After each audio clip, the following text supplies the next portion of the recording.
Hello viewers, আমার প্রিয় দর্শকরা, স্নেহাস্পদ ছাত্রছাত্রীরা। আজ আমি আপনাদের সামনে আমাদের প্রিয় নবী হযরত মুহাম্মদ মুস্তাফা সাল্লাল্লাহু আলাইহি সাল্লামের জামাতা হযরত আলী রাদিয়াল্লাহু তাআলা আনহুর কিছু বাণী আপনাদের সামনে উপস্থাপন করব। আপনারা ভালো করেই সেটা জানেন, যিনি যাকে আল্লাহ তাআলা পরম করুণাময় আল্লাহ তাআলা জান্নাতের টিকিট দিয়ে দিয়েছেন। বেহেশতের সর্দার বানিয়েছেন নারীদের মধ্যে। হযরতে ফাতিমা রাদিয়াল্লাহু তাআলা আনহার স্বামী হলেন হযরত আলী রাদিয়াল্লাহু তাআলা আনহু এবং তিনি সাহাবাদের মধ্যে আ নবী করিম সাল্লাল্লাহু আলাইহি সাল্লামের সবচেয়ে ঘনিষ্ঠ ছিলেন। হযরত আলী রাদিয়াল্লাহু তাআলা আনহু সবসময় নবী করিম সাল্লাল্লাহু আলাইহি সাল্লামের সংস্পর্শে থাকতেন। তার কিছু বাণী আপনাদের জীবনকে পরিবর্তন করার জন্য আমি আপনাদের সামনে উপস্থাপন করছি। আশা করি সেই বাণীগুলো আপনার এবং আমার জীবনকে অনেকটাই বিকশিত করবে। আপনার জীবন, আমার জীবন অনেকটাই পরিবর্তিত করে দেবে হযরত আলী রাদিয়াল্লাহু তাআলা আনহু এই বাণীগুলো। তিনি বলছেন, সবচেয়ে পরাজয় হবে যখন কেউ আশা হারায় এবং ভাবতে শুরু করে ঐশ্বরিক সাহায্য নাই। এরকম মানুষ যে সে আশা হারিয়ে ফেলবে এবং সে নিজে ভাবতে শুরু করবে যে আহ, তার ঐশ্বরিক কোনো সাহায্য সে পাচ্ছে না, এই মানুষটারই পরাজয় হবে। আমরা অনেক সময় যখন কাজে ব্যর্থ হই, আমরা সফল হতে পারি না যে কোনো কাজে, তখন আমরা ভাবি যে ঐশ্বরিক সাহায্য আল্লাহ তাআলার পক্ষ থেকে আমরা কোনো সাহায্য পাচ্ছি না। এটা আমাদের ভুল ধারণা। এটা আমাদের ভুল ধারণা। আমাদেরকে প্রতিটা মুহূর্তে সাহায্য করতেন পরম করুণাময় আল্লাহ তাআলা।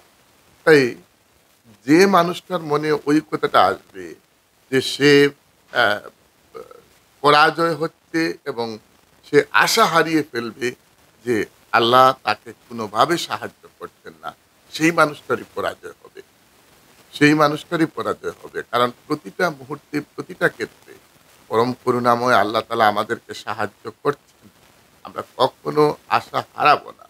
আমরা প্রতিটা ক্ষেত্রে তাকে স্মরণ করব। আমরা কখনো আশা হারাবো না। আরেক জায়গায় তিনি বলছেন যে, "মানুষ ২ প্রকার। তারা বিশ্বাসে তোমার ভাই আর মানবতায় তোমার সমান।" মানুষ হলো ২ প্রকার। তারা বিশ্বাসে তোমার ভাই এবং মানবতায় তোমার সমান।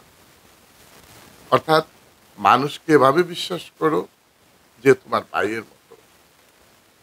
আর মানবতার ক্ষেত্রে সে যেন তোমার মতোই হয়।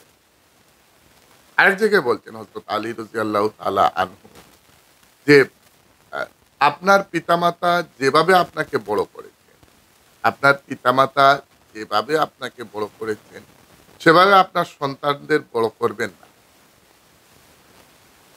আপনার পিতামাতা যেভাবে আপনাকে বড় করেছেন, সেভাবে আপনার সন্তানকে আপনি বড় করবেন না। তারা ভিন্ন সময়ের জন্য জন্মগ্রহণ করেছেন। কারণ আপনার সন্তানরা ভিন্ন একটা সময়ের জন্য জন্মগ্রহণ করেছে। আপনি যে সময়ে জন্ম নিয়েছেন, এখন ঠিক সেই সময় নয়।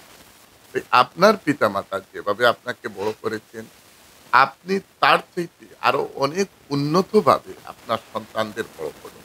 তাদের আরো উন্নতভাবে শিক্ষা দিন। সময়ের সাথে তাল মিলিয়ে তাদেরকে নিয়ে চলুন। আপনি এটা ভাববেন না যে আমার বাবা-মা এভাবে আমাকে বড় করেছেন, এভাবে আমাকে রেখেছেন। আমিও আমার সন্তানদেরকে ঠিক সেভাবে রাখি। না। আপনি যে পরিস্থিতিতে ছিলেন, যে সময়ে ছিলেন, এখন সেই সময়ের অনেকটা পরিবর্তন হয়েছে। আপনি যে সময়ে এসেছিলেন, সেই সময়ের অনেকটা পরিবর্তন এখন হয়েছে।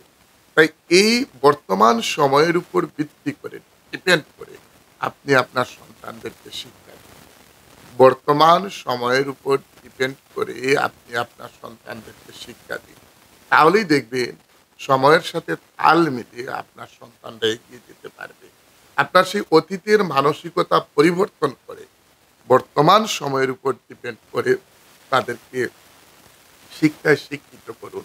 সেই সময়ের সাথে মিল রেখে তাদের সাথে চলুন। দেখবেন আপনার ছেলেমেয়েরা অনেকটা এগিয়ে যাবে।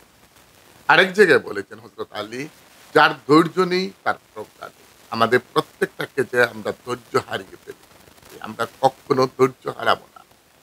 আমরা ধৈর্য সহকারে কাজ করব। যে কাজে আপনি ধৈর্য হারিয়ে ফেলবেন, মনে রাখবেন সেই কাজে আপনি সফল হতে পারবেন না। তাই আপনি সবসময় ধৈর্য রাখবেন। আপনি সবসময় ধৈর্য রেখে চলবেন। ধৈর্য কখনো হারাতে যাবেন না। যারা ধৈর্য হারিয়ে ফেলে তাদের দ্বারা কোনো কাজ সম্ভব হয় না। তাই সবসময় আমরা ধৈর্য রেখে চলব।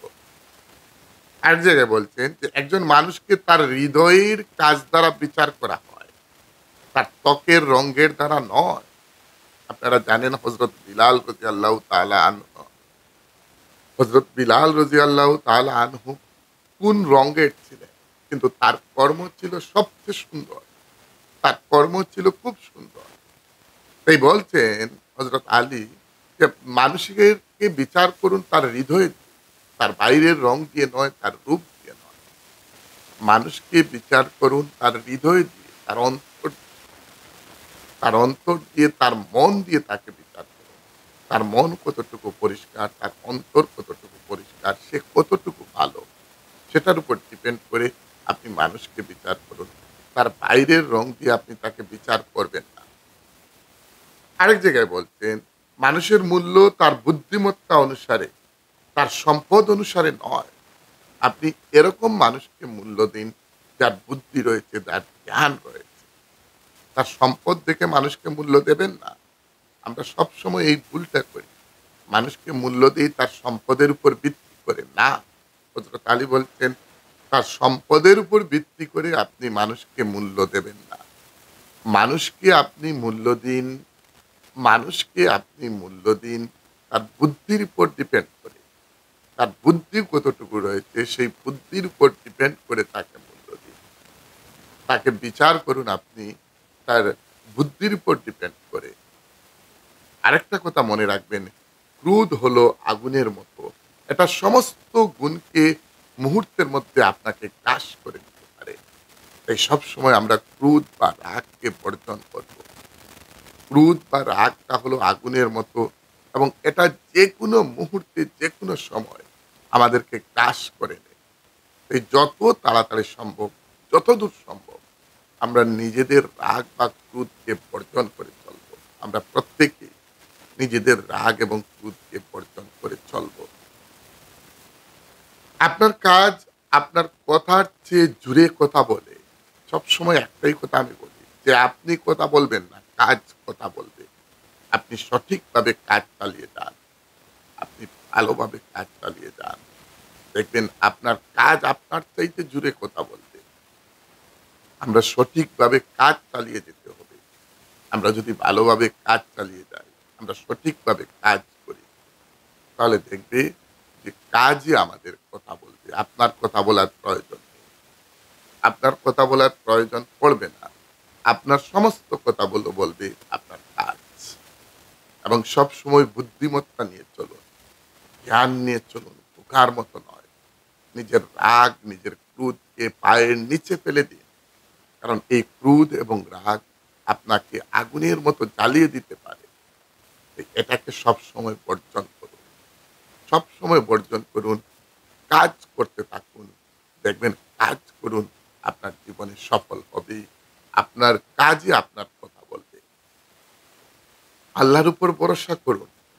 এমনকি অ্যা যখন মনে হয় পুরো পৃথিবী আপনার বিরুদ্ধে, যখন মনে হবে পুরো পৃথিবী আপনার বিরুদ্ধে, তখনও কিন্তু আপনি আপনার রবের উপর বিশ্বাস রাখবেন। আপনার ঈশ্বরের উপর, আপনার আল্লাহর উপর বিশ্বাস রাখবেন। আল্লাহর উপর বিশ্বাস রাখবেন। সমস্ত পৃথিবীটাও যদি আপনার বিরুদ্ধে হয়, তিনি আপনাকে উদ্ধার করবেন। তাই প্রতিটা ক্ষেত্রে, প্রতিটা মুহূর্তে আপনি আল্লাহর উপর ভরসা রাখবেন।